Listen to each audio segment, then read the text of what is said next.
What's up, guys? West Coast Picks here, and today I reached into the bucket of locks I got from Trekmaster30, and I pulled out Split Personality. This will be my second attempt at picking this lock, and let me tell you right now, guys, this is not a normal lock. This is not the kind of lock you would have on your front door. In fact, it's the kind of lock you couldn't have on your front door. This is a pure challenge lock, through and through. This is pure genius of Trekmaster30. I think I know what's going on here, and I've wanted to do this too, but I never got around to it. It's called Split Personality, and when you put the key in, you can't just put the key in normally. It won't go in. You have to actually push down on the back of the plug here, and then push the key in, and it'll work then. No problem. Once you've got it in, it only goes 90 degrees. So a couple of combinations of things here means you wouldn't be able to have it on your front door. One, you can't put the key in without touching the back of the lock. So that means you couldn't have it on your front door. But also, only turns 90. And all locks, you know, at least 180 to open and to lock and unlock. So this is a pure challenge lock, and there's some craziness going on the inside there. And like I said, I think I know what it is. I picked it the first time around. I actually did get it open, or so I thought, but it was actually the front half of the plug that was open. The back half of the plug did not rotate at all, which means the plug is cut in half, and hence Split Personality. So I think I found a way to get around that, though. And I'm going to try this toothpick. I call it the toothpick, not the shotgun, because it doesn't look like a shotgun. It looks like a toothpick out of a Swiss Army knife. And that is just the bottom portion of an SC1 keyway, or key, to hopefully bridge the two halves of the plug. Not too sure if that's how it's going to work out. But it's the only thing I can think of right now without going back to the drawing board. So let's give this thing a shot. I'm going to go top of the keyway with a bike spoke, so I got a little bit of room to play with. And I'm going to use Trekmaster's Reach, which will give me some lift for the high cuts. And the good thing about this pick is it's nice and thin on the profile, and then it goes up nice and high. So hopefully I'll be able to reach it in there and also be able to manipulate the pins. So let's give this thing a shot, shall we? Nothing on one. Bunch on two. Bunch on two. More on two. I think that's it. Click, 2 clicks out of 3. Click out of 4. More out of 4.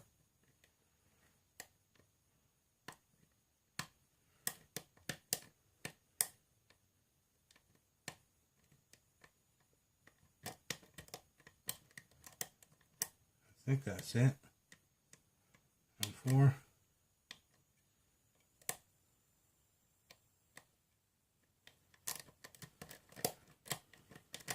Nothing on 5.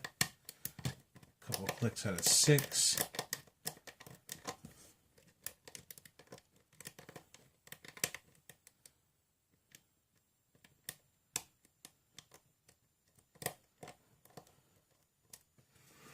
Go back to the front here.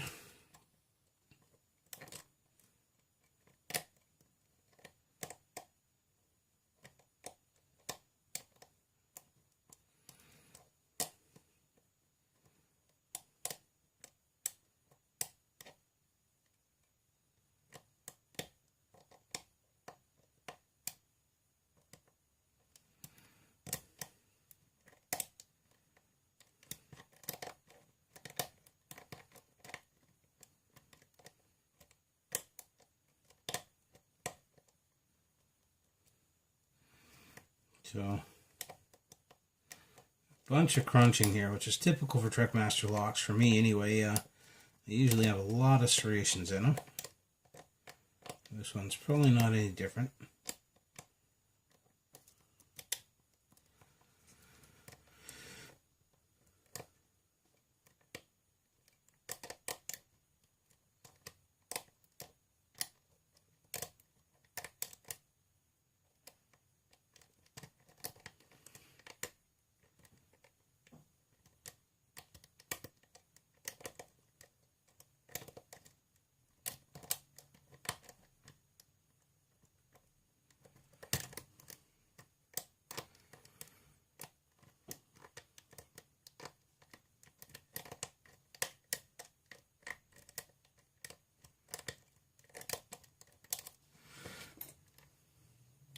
Let's reset and try again.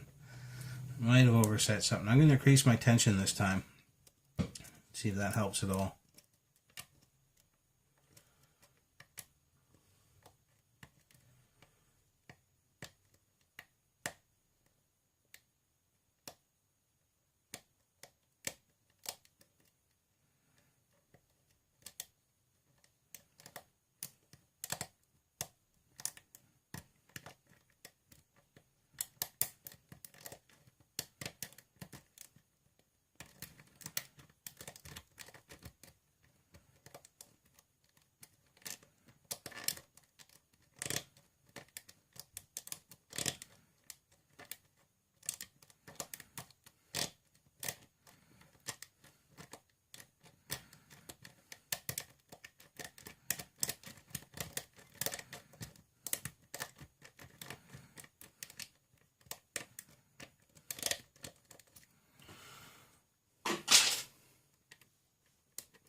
Got a full set there off of 2. I think the only thing left is the back, but whether it's bridged or not, it must be because now it's binding.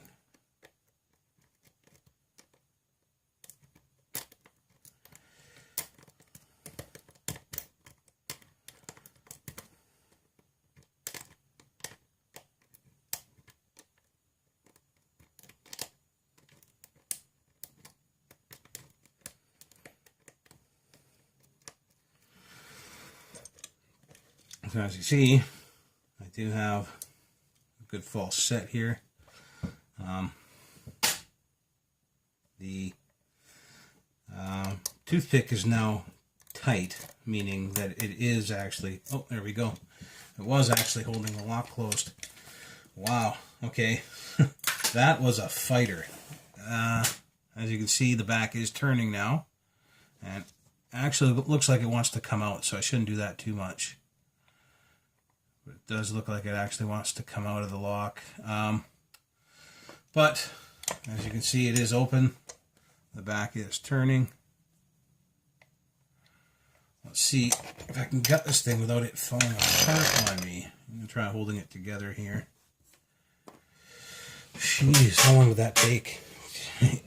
8 minutes with all the talking. I did pick it for a full like 5 or 6 minutes before as well. So it was probably about 6 minutes this time as well. Brutal, brutal stuff.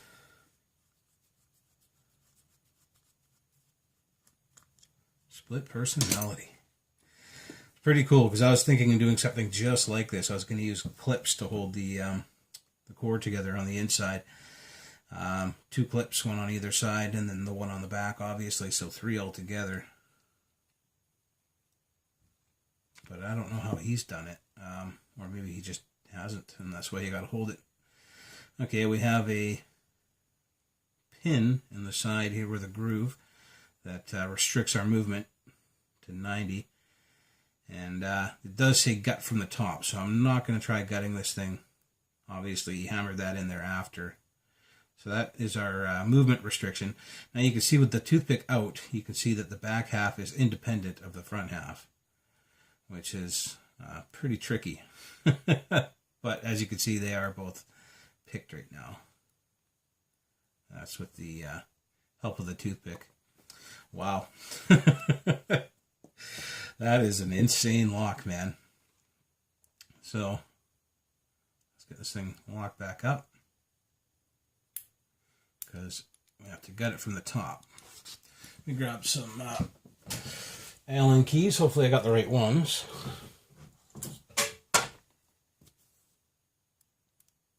And I do. Alright. So for this I'm going to use a brand new pinning tray. This is my first attempt on the CNC router. Some people were wondering about that. This was an end cut, so it's kind of a little bit of a flaw there, but that's why I chose this for the test run. So if it screwed up, I wasn't really wasting wood. Couldn't use that anyway. And as you can tell, I didn't center the bit perfectly when I first started the print, so it's actually a couple millimeters over on the one side, but that'll come with practice, not an issue. The actual pattern looks good, so that's what the test was all about. I designed it and tested out a whole bunch of different bits to actually make the grooves and stuff, and this is what I settled on.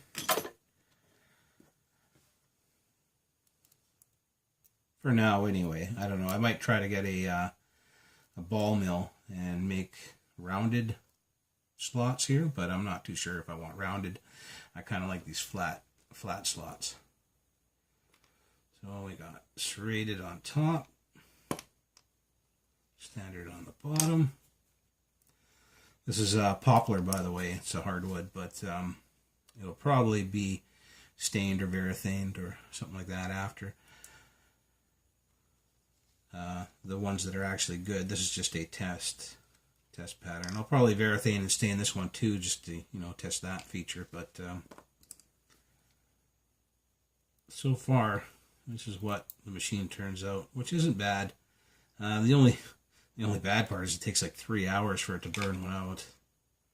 It's about the same time as it takes to for the 3D printer to print one, so it's not that big of a deal. But the CNC router is a lot louder. So there is that. Where is my tweezers? Another serrated and standard.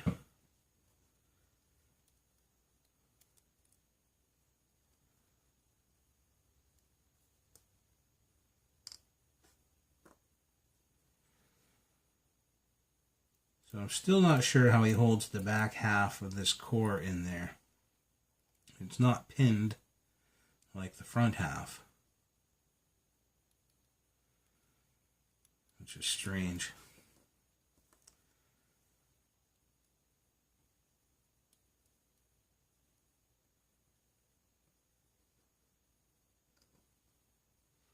Well, I guess I should get those pins out of 3 first, shouldn't I? Another serrated, standard keep-in.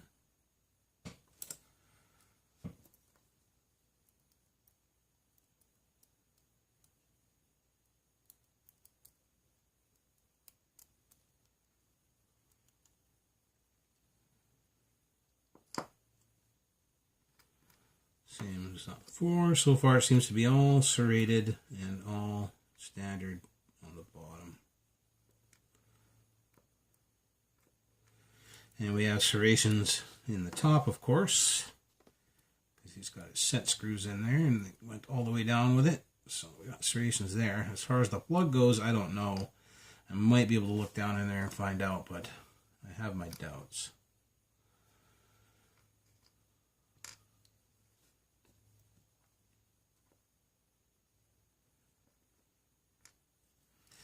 All right.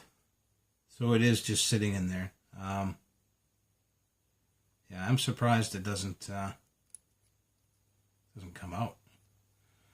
But obviously it's not a perfect cut. You lose some material when you cut it, and you can't actually physically attach the two halves. So he's just got that floating in there. It's held in with the pins, which is why you have to push down on the back to insert the key properly. So pretty cool, all in all. My idea was to take the middle chamber in the plug and cut a couple grooves around the whole plug itself, and then cut a corresponding slit in the plug, or in the core, sorry, in the body, and have one on either side, one that holds the front half in and then one that holds the back half in. You would lose an entire pin chamber, but you would still have a split lock and you would be able to use it in a door. But this is pretty damn cool. I like that. So this is Split Personality from Trekmaster30. Sorry about the time, guys, but extraordinary locks require extraordinary feats of pickability. This is what Trekmaster put in Split Personality. It's my second attempt at this lock. The first attempt I actually did open it, but it was only the front half. So, pretty damn cool. As you can see, all serrated pins. If I can get it to focus here. There we go. All serrated pins up top, all standard down at the bottom. The chambers in the Bible are all serrated, all threaded. And the plug, I can't tell on the front half, but the back half is standard, no serrations. So, pretty damn cool. It took a spanner tool to actually get in there. Anyway, thank you Trekmaster30 for this awesome lock. It was an adventure and a half, that's for sure. Thank you everybody for watching. Later, guys.